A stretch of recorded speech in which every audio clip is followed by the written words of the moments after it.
Hello and welcome back to Edbert Leadership. Recently I was checking out the book, Leadership for a Fractured World by Dean Williams, and the story about the Fukushima disaster and culture caught my attention again. It's a wonderful book on leadership and I would like to recommend it any day. Talking about culture, we hear phrases like we have a strong culture. Culture is our greatest asset. Protect the culture. But what if the very culture you're protecting is also the thing preventing progress? What if the habits, the traditions, and the assumptions and norms that made an organization successful yesterday are the very things making it vulnerable today? In adaptive leadership, we often say, people do not resist change, they resist loss. And culture is often the container that protects what people are afraid to lose. In this episode, I want to explore a sobering example of this reality, the Fukushima nuclear disaster in Japan in 2011. Because while an earthquake and tsunami triggered the crisis, investigators concluded that the disaster was also man-made. Not because people lacked intelligence, not because they lacked expertise, but because culture constrained leadership. And the same thing happens every day in our businesses, in our governments, faith institutions, families, and nations around the world. On March 11, 2011, a massive earthquake struck the east coast of Japan. Shortly afterward, a devastating tsunami followed. The tsunami overwhelmed the Fukushima Daiichi nuclear power plant. Cooling systems failed. 3 reactors experienced meltdowns. Radioactive materials were released. More than 200,000 people were evacuated.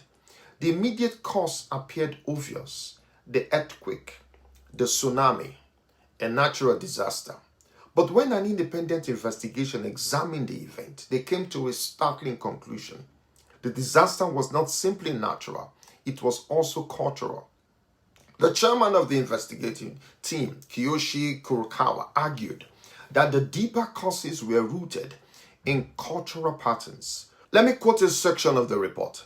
He said, "What this report cannot fully convey, especially to a global audience, is the mindset that supported the negligence behind the disaster. What must be admitted very painfully is that this was a disaster made in Japan. Its fundamental causes are to be found in the ingrained conventions of Japanese culture: our reflexive obedience, our reluctance to question authority, our devotion to sticking with the program, our groupism, and our insularity." Now let's examine the cultural causes that he highlighted. Number 1, reflexive obedience. This refers to a tendency to defer to those in authority, particularly senior leaders and experts. Prior to the Fukushima disaster, some engineers and specialists raised concerns about the possibility of larger tsunamis than those the plant had been designed to withstand. Yet, the organization was slow to challenge existing assumptions and upgrade safety measures. The issue was not a lack of intelligence. The issue was that challenging accepted decisions was difficult. People were more inclined to trust the judgment of those above them than to question it aggressively. And the leadership lesson to learn here is that when obedience becomes more valued than inquiry, organizations will become vulnerable. Second point I mentioned, reluctance to question authority. This goes beyond obedience. It refers to a cultural discomfort with openly challenging senior leaders, regulators, or established experts. There were warning signs and risk assessments over the years, suggesting vulnerabilities in Japan's nuclear safety arrangements. Yet, concerns were often handled within existing structures rather than becoming the subject of vigorous public challenge. People may have asked, if the experts say the plant is safe, who am I to question them? Leadership begins where unquestioned authority ends.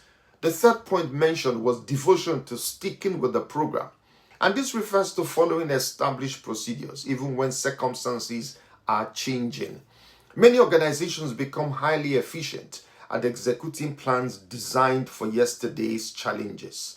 The Fukushima investigation suggested that operators and regulators had become committed to assumptions that no longer reflected emerging risk. They were following the program. The problem was that reality had changed. And the leadership lesson to learn here is that adaptive leadership requires changing the program when the environment changes. All right, another point mentioned is that our groupism. This refers to prioritizing group harmony and consensus over disagreement and dissent. In many cultures, including Japan, maintaining harmony is considered virtuous. However, when harmony becomes more important than truth, people may suppress concerns that could create conflict. An engineer may think, I don't want to embarrass my manager.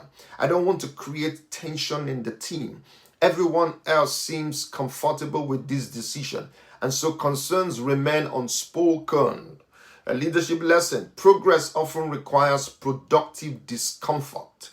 The healthiest organizations make room for respectful disagreement. Another point mentioned, it said, our insularity. And this refers to a tendency to look inward rather than actively seek external perspectives. The commission suggested that the Japanese nuclear industry had become somewhat insulated from international criticism and alternative viewpoints. There was a tendency to trust domestic systems and expertise rather than continuously testing assumptions against global experience. In effect, people were listening mostly to voices that already agreed with them. A lesson to learn: the moment an organization stops listening to outsiders, it starts losing touch with reality. Now, notice something remarkable. None of these were technical failures. They were cultural habits. Obedience is not a technical issue. Reluctance to challenge authority is not a technical issue. Group conformity is not a technical issue. These are cultural realities. And that is why the Fukushima disaster is a leadership case study, not merely an engineering case study. The tsunami exposed weaknesses in the reactors, but leadership failed to expose weaknesses in the culture. What is a drift? In adaptive leadership, drift occurs when people become so accustomed to existing patterns that they stop noticing reality changing around them. The environment changes, the risks change, the challenges change, but behavior remains the same. People continue doing what has already been done. They continue trusting assumptions that may no longer be true. They continue following procedures designed for yesterday's world, and gradually, without noticing it, they drift. The danger is that drift often feels normal. Nothing seems wrong. Everyone is following the rules. Everyone is behaving appropriately. Everyone is doing their job, yet the organization is slowly moving towards a cliff. Culture is powerful because it tells people what is acceptable, what is rewarded, what is punished, who can speak, who should remain silent. Culture answers the question, how do we do things around here? The problem comes when culture becomes so strong that it overrides reality or adaptability. At Fukushima, experts had raised concerns about potential vulnerabilities. Warnings existed, questions existed, alternative views existed, yet many concerns were not acted upon with sufficient urgency. Why? Because challenging prevailing assumptions carried cultural cost. People learn quickly in organizations what gets rewarded, what gets ignored, what gets people into trouble, and eventually many stop speaking up. Not because they lack courage, but because the culture has taught them that silence is safer than challenge. I want you to notice something important. This was not primarily a technical failure. Japan had world-class engineers, world-class scientists, world-class managers. The issue was not knowledge. The issue was leadership. It was culture. And leadership is different from authority. Authority seeks order. Leadership mobilizes people to confront reality. Authority often protects the system. Leadership often challenges the system. Authority asks, how do we maintain stability? Leadership will ask, what truth are we avoiding? So we see that the Fukushima story reminds us that expertise alone cannot save an organization when culture prevents people from addressing difficult realities. Now, before we point fingers at Japan, let's look in the mirror. This happens everywhere, in our businesses, in government, in our faith organizations, in our families, in our society, institutions, in the nation, everywhere. A company loses market share because nobody wants to challenge the founder's assumptions. A government ignores warning signs because officials fear political consequences. Faith organization refuses to address declining engagement because people are protecting tradition. A family avoids difficult conversations because keeping peace has become more important than solving problems. The setting changes. The patterns remains the same. People adapt to the culture, and eventually the culture prevents adaptation. One of the greatest enemies of leadership is previous success. Success creates confidence. Confidence creates certainty. And certainty creates rigidity. And rigidity creates vulnerability. The practices that helped you win yesterday become sacred. People stop questioning them. They become part of organizational identity. And then the environment changes, but the culture does not. And this is why adaptive leadership requires constant diagnosis.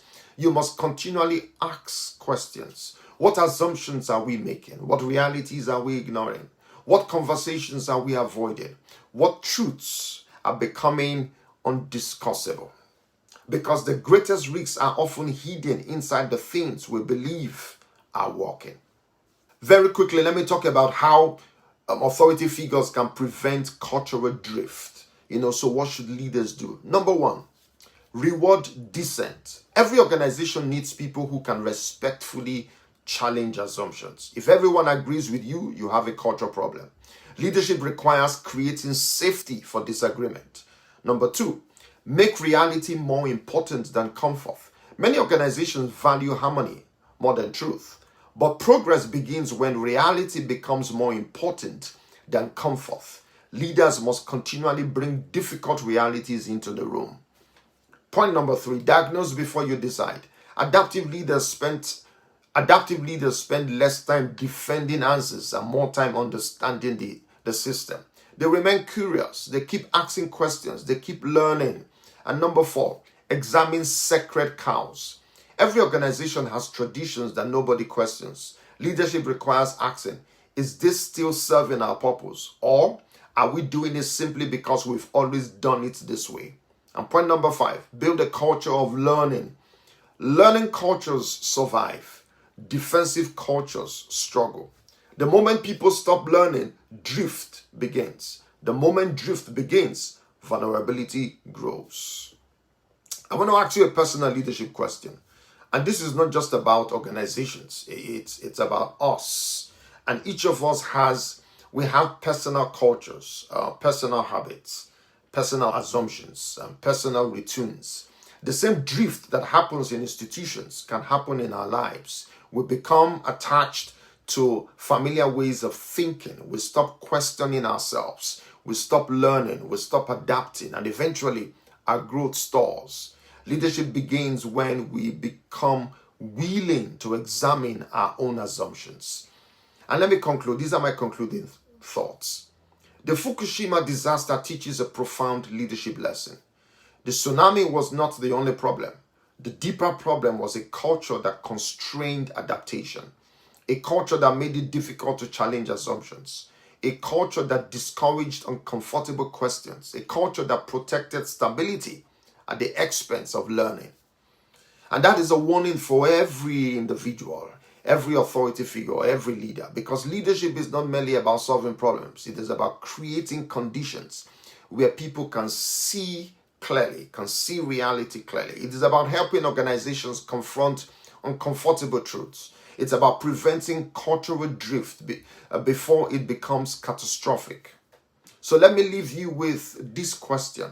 What assumptions, traditions, habits, or cultural norms in your organization are helping you succeed today, but may be preventing you from seeing tomorrow's challenges? Because the future rarely destroys organizations through what they know. More often, it exposes what they refuse to question. I hope this made sense to you. Until next time, keep diagnosing, keep learning, keep adapting. And remember, leadership is not a position. Leadership is a behavior and is a practice. See you soon. Bye-bye.